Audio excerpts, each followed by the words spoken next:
Hello, my name's Ian Stocks. Welcome to this Smails Goldie webinar looking at support for charities during the COVID-19 outbreak. Firstly, let's look at how the COVID outbreak has affected charities. As with all organisations, the outbreak and the measures put in place to mitigate its spread have had a major impact on the charitable sector.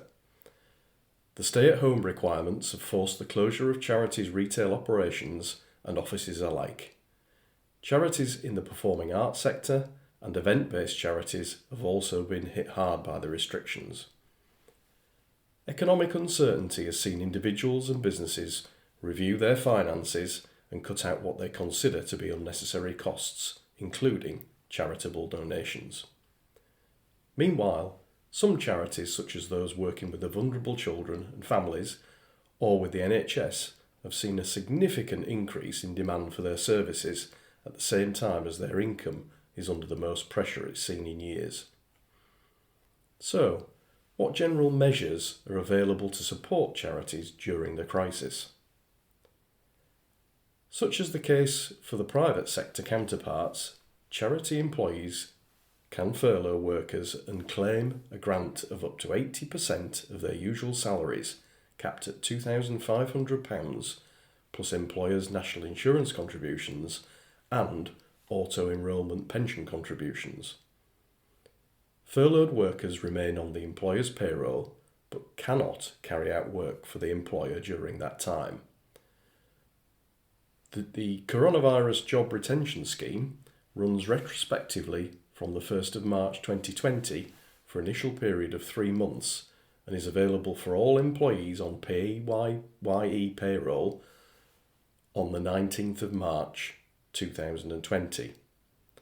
The difficulty that charities will face with the scheme is that it prevents staff from engaging in fundraising activities and delivering the charity's core services, meaning it may not be appropriate in all circumstances.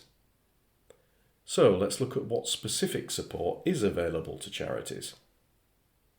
The Chancellor, Rishi Sunak, announced a package of funding worth £750 million to support charities during the crisis. From this funding, he pledged £370 million to go to smaller charities, as he called the unsung heroes in many villages, towns and cities, including some through a grant to the National Lottery Community Fund. Government departments will also be given powers to allocate a further £360 million to charities providing essential services and supporting vulnerable people, including £200 million of dedicated funding for hospices. Now let's look at the charity's own reserves and ask if they can be used. The Government and the Charity Commission have asked that trustees consider what are their short, medium and longer term priorities to see whether projects, spending or activities can be stopped or delayed to prevent financial difficulties. However, the Charity Commission has said that reserves can be used to help with unexpected events like those unfolding at present. Charities should also identify which funds and assets have limits on their use. Those funds, internally designated and put aside for a specific purpose, could be redeployed to cover an urgent requirement. However, where a fund is restricted to a particular and defined purpose, such as a particular appeal, a donation with conditions attached, or a permanent endowment, then a charity may not be able to use it for any other purpose other than for which it was intended. In some instances, charities may be able to amend these restrictions. However, this should only be considered if all other options have been exhausted. The Charity Commission has asked organisations to carefully consider the wider and longer term impacts of using reserves and seeking amendments to restrictions previously placed on funds, and is offering guidance if required. Any decision to use such funds must be taken collectively and significant decisions and action points noted in writing.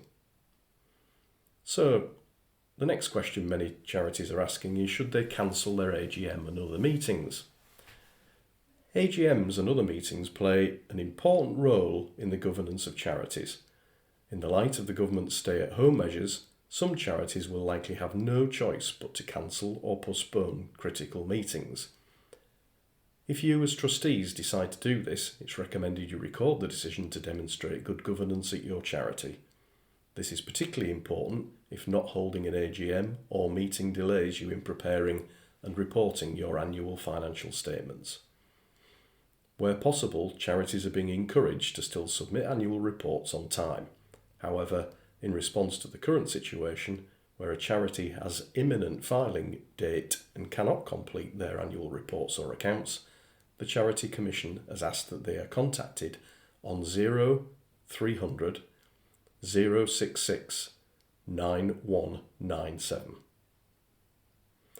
So as we can't meet face to face, can key meetings be held via video teleconferencing or by other technology?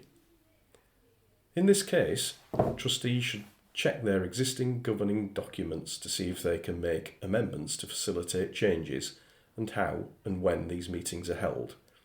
It may be possible to incorporate a clause that allows them to meet virtually or use telephone facilities. If no clause currently exists and charities wish to make use of these facilities immediately, the Charity Commission recommends that charities record this decision in writing to demonstrate good governance. So let's now look at the sort of incidents the Charity Commission is expecting organisations to report to them.